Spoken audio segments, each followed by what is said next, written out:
تلقى في جسمنا خالقنا عزيز الجاه عز وجل. السلام عليكم، اسعد الله صباحكم. الحاجه اللي عملوها الناس الشباب رديل الجاي من حائل دي بادره عجيبه جدا، طيبه طيبه. لكن عليكم الله اولاد عمنا، انتم المكاين بتاعتكم انتم غير البشر.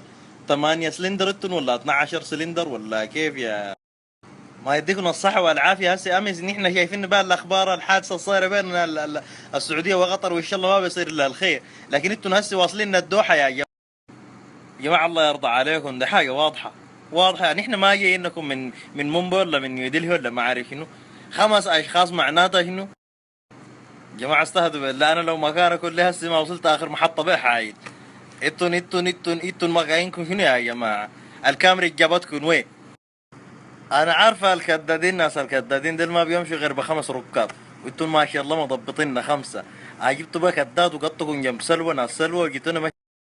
الفكرة عجيبة، الفكرة جميلة إذا كان طبقتوها بحذافيرها كانت عجيبة.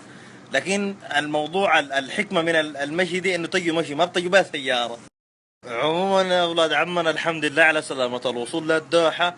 عنه أنا ما مصدق الحكاية إنه أنتوا جبتوا مشي، لكن أمشوا عليكم الله. ليه سوق واقف هسي أسترخوا من التعب. زي ما قلت لكم، لو سوق واقف واسترخاء، ودنا عنبتوت، ودنا بقى ما عارف شنو، قهوة عشيرك دي ولا شنو. لان الله باين، انا عينت الفيديو باين عليكم التعب والله. نايف ذاك ونايف ومبارك والله اسمه، الاثنين ديل تعبانين من المشي هلكانين. واذا كان ان شاء الله ما مرتبطين عليكم الله، دار نفطركم بكره بحفر الباطن. تعالوا لنا برضه مشي لحفر الباطن نفطركم.